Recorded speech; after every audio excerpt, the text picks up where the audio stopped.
today I'm going to be going over the updates to Bolt Express.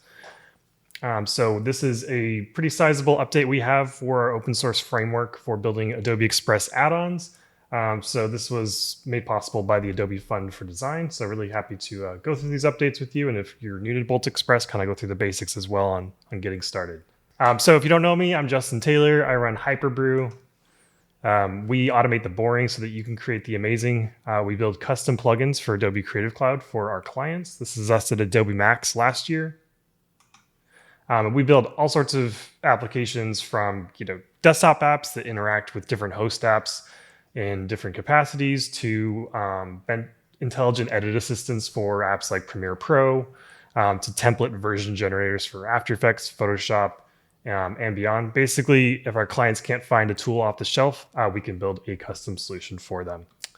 But when we're not doing client work, we love to invest in open source. And so we have a number of open source projects available for free and use in personal and commercial projects. We cover a lot of the Adobe extensibility platforms. So that includes UXP, CEP, Adobe Express. We also have Bolt Figma as well for Figma plugins. And so this year we were able to get a grant from the Adobe Fund for Design to add some updates to Bolt Express and Bolt UXP. So we're really happy to do this because funding, of course, allows us to prioritize new features for our open source projects, which then everybody benefits from. So if you're not familiar with Bolt Express, what is Bolt Express? It is a lightning fast framework for building Adobe Express add-ons in Svelte, React, or Vue. And it's built on Vite, TypeScript, and Sass. So as you can see here in the preview, basically you can just run yarn create Bolt Express, and you follow a few prompts, and you'll have an entire add-on scaffolded for you ready to start developing. So the whole setup config process is all configured for you, and it's ready to go. And then there's also a bunch of helpers during development time, and then during packaging and delivery time as well. So you can start a new project with npm, yarn, or pnpm, depending on which your preferred package manager is. You can use React, Svelte, or Vue, depending on which UI framework you like to work in for your front end. And we have full type safety. So that's for the Express front-end APIs, the Sandbox APIs, the manifest and configuration settings. That way you can catch errors at development time rather than at build time and runtime. We have instant hot reloading, which is a big one. So you can work in dev mode. And as you can see here, you're making changes to your code. Every time you hit save, you instantly see those updates in your add-on as well. So that really helps speed up the iteration and development process. Optimize build size. So you're only shipping the actual code that you use, making sure that those add-ons can be nice and lean and load quickly. And a bunch of other features don't have time for today. But yeah, so since we launched Bolt Express, we've already had over 700 downloads. A bunch of people are using it to build their own public plugins, which is really exciting to see. But we were, of course, looking to the future to see what we could add on. And with the Adobe Fund for Design supporting us, we were able to bring 3 sizable features to Bolt Express for Adobe Express. So happy to kind of go over those today. So the first one is faster Sandbox reloading. So originally, probably one of the biggest slowdowns as far as real-time updating was updates to the Sandbox. So of course, front-end updates were always really fast, which was great because that's just using Vite on the front end. However, if you made changes to the code on the back end, so any Sandbox code that's updating shapes, text layers, that sort of thing, those updates would be really slow. Sometimes it would take 4 to 5 seconds just for it to refresh in the panel.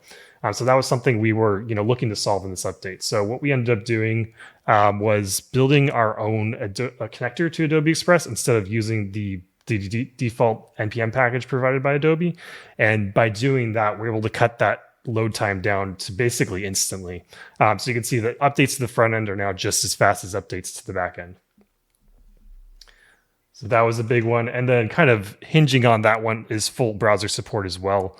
Previously, Chromium-based browsers weren't supported for dev mode. You could run them in build mode, so you could still test them that way.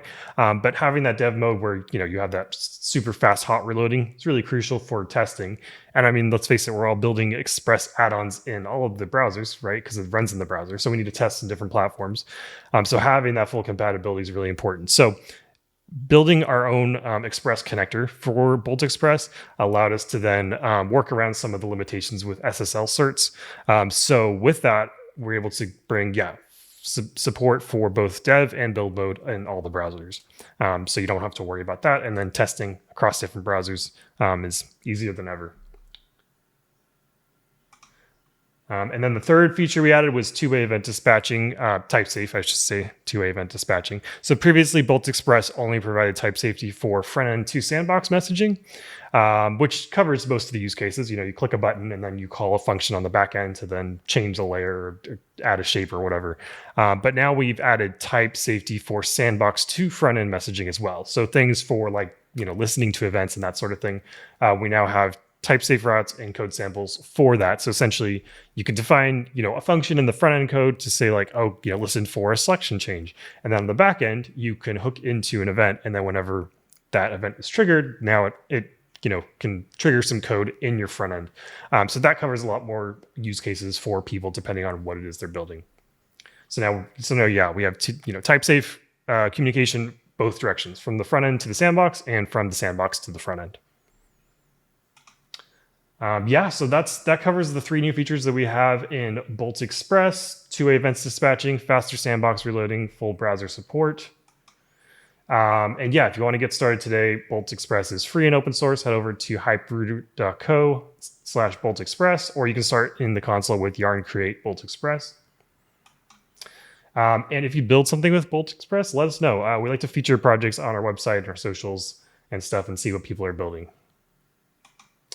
If you're interested in joining our Discord, we have over 600 developers sharing tips and tricks on Adobe tool development. That's a great place if you do post a product to share it with everybody. Say, hey, here's what we built using Bolt Express. And if you need help, we of course do priority support, consulting, and development. Feel free to book a call with us if you need help with any of your development journey and Express add-ons. So that covers it today. Thank you guys so much for your time.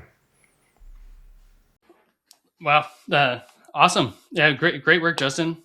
Thank you. Those are some sweet features you've got baked in there. Yeah, really excited for that, especially the custom Express connector. That was one that solving that kind of then opened the door to a whole bunch of possibilities and performance improvements and stuff. Yeah. So really. Yeah, and you said it kind of sidesteps the SSL cert challenge too, right? Yeah, SSL is still required, so we still do that, but it's now managed by Bolt Express rather than it having to go through the NPM channels, which are the Adobe NPM package channels, which works, but it's kind of built around that own ecosystem. So it's basically doing a bunch of stuff in the background that's not needed for Bolt to work. So in this case, we can just kind of go straight to Express. So updates are instant instead of waiting seconds and stuff. So that solved two of the problems this time. Probably we'll definitely solve more in the future as well. So yeah. Awesome. Do folks have any questions? I would I would love to see some of it in action if we have if we've got time. And happy to do a quick demo. Just kind of spinning up a new panel, attaching it to Adobe Express and that stuff if you want. I'd love to see it. So to get started with Bolt Express, you can just run yarn create Bolt Express in the console or NPM or PNPM, whichever you use. And now we're going to get this nice little prompt that says, okay, we're ready to create. Where do we want to create our project? So let's call it box creator. And then we can pick a unique display name.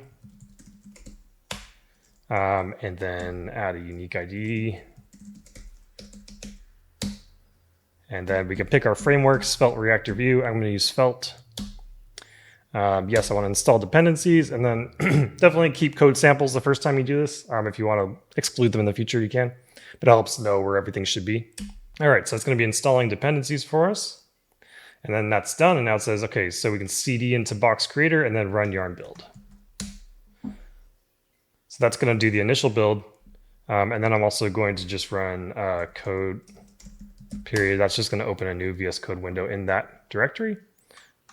All right, so as you can see here, we now have our whole plugin scaffolded, essentially. So we have our Express config file, which builds to the manifest. We have our source folder, which has all our front-end code, our source code folder, which has all of our back-end code. But let's go to the main.svelte, and this is kind of like the main UI entry point. So we could say yarn build, and that will do the initial build to the dist folder for us, which, well, I guess we actually already did that. And then now to start dev mode, I can just run yarn dev. Okay, and then now that that's running, that means the Express add-on server is running. So if we come over here to Adobe Express and click add-on testing, we can, it uses the default port, we can say connect, and here we have our plugin, or our add-on box creator.